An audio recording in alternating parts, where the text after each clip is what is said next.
Shalom, anak-anak yang dikasihi oleh Tuhan Yesus Kristus. Tahukah kamu bahwa ketika kita menerima Yesus, maka hidup kita sudah diubahkan.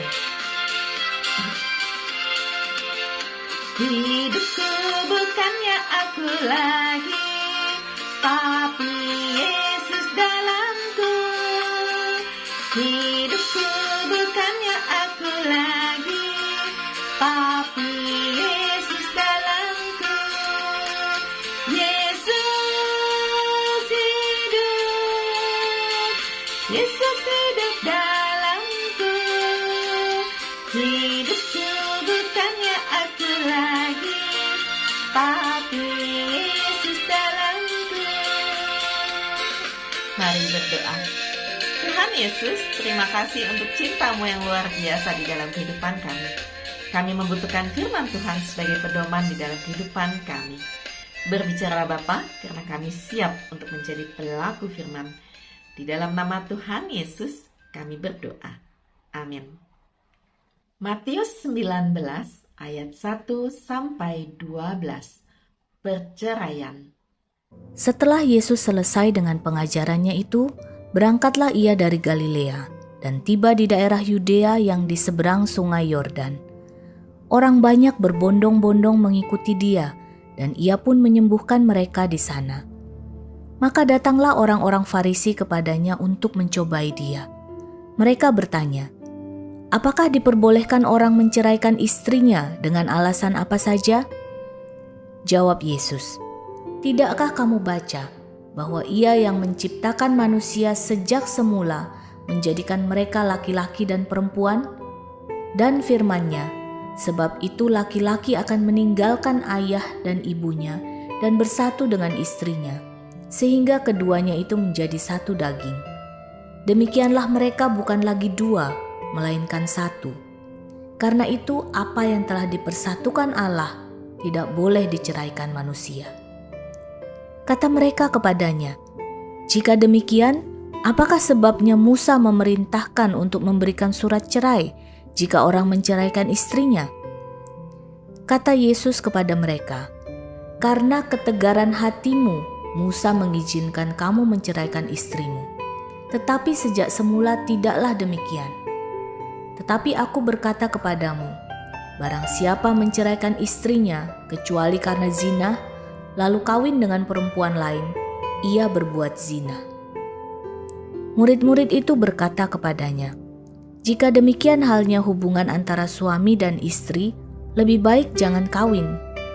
Akan tetapi ia berkata kepada mereka, "Tidak semua orang dapat mengerti perkataan itu, hanya mereka yang dikaruniai saja.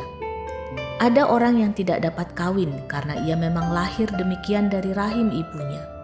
Dan ada orang yang dijadikan demikian oleh orang lain. Dan ada orang yang membuat dirinya demikian karena kemauannya sendiri, oleh karena kerajaan sorga. Siapa yang dapat mengerti, hendaklah ia mengerti." Apakah boleh? Suatu kali orang Farisi bertanya kepada Yesus, apakah orang yang sudah menikah dalam Tuhan boleh bercerai? Mungkin saja orang bingung tentang hal itu, sebab dulu ada orang yang bercerai. Apakah itu boleh? Dengan bijak, Yesus berkata bahwa jawabannya ada dalam firman Tuhan. Tidakkah kamu baca?